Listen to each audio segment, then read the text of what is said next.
ով է Անդրանիկ Թևանյանը հեղափոխությունից հետո Անդրանիկ Թևանյանը կուսակցության առաջնորդ մեկ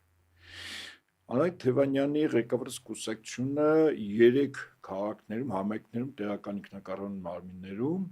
անցողիկ շեմ է ունեցել այն դեպքում երբ այդ կուսակցությունը նորաստեղծել ի համեմատ այլոց Իդեպ որևէ ընտրություններում չի պարտվել որ ընտրություններին մասնակցել է հաջողություն ունեցել է Սա արձանագրենք այսինքն սա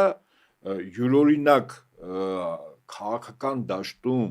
ընտրություններով իշխանության մաս կազմելու ամենահաջող դեպքն է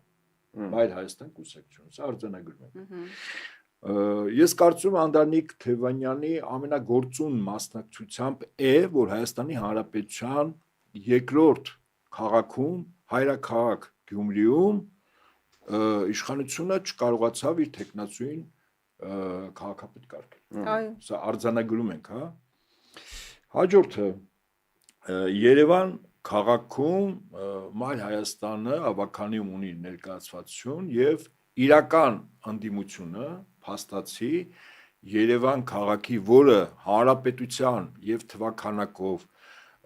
բնակչության կեսն է ռեսուրսային կառավարման առումով նվազագույնը 2/3 եւ այդ ընդդիմությունը Երևանում Անդրանիկ Թևանյանի ղեկավարած կուսակցությունը արձանագրում ենք սա Արձանագրենք նաեւ որ երբևէ Երևանի ավականին այսպիսի մասշտաբով եւ բովանդակությամբ քաղաքականացված չի եղել ինչպես հիմա է այսինքն նաեւ քաղաքական բովանդակություն բերվեց ավականունիստերին թե չէ մինչեւ այդ զուտ տեխնիկական ինչ որ հասցեներ շքանշաններ պատվավոր քաղաքացիներ տալու բնույթի որոշումներ էին կայացնում համակարգիչ չէ մեծ մոտեցմանը հələ որ համակարգիչ ենք Հիմա շարունակ ես սիրում եմ փաստերով խոսել հետևությունները փաստերի վրա Հաջորդը իշխանությունները որ պահին տեսան որ համապետական այս ընտրություններում ուրեմն Գյումրի 2 ուրեմն տարբերակ կարող է լինի խոսքս Սամվել Կարապետյանի, Ռոբերտ Քոչարյանի, Գագիկ Ծառուկյանի կողմից ղեկավարող կուսակցություն եւ դաշինքների միավորումով կարող է ընդդիմությունը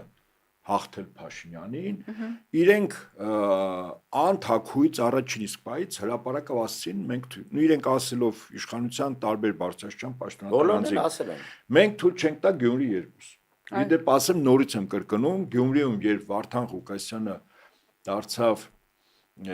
քաղաքապետ այդ գործում ամենաանուրանալի եւ ամենագործուն մասնակցություն ունեցել է նաեւ Անդրանիկ Թևանյանը Նակով գիտեն մենք ես փակագծեր չեմ բացում բայց վստահաբար ես դա գիտեմ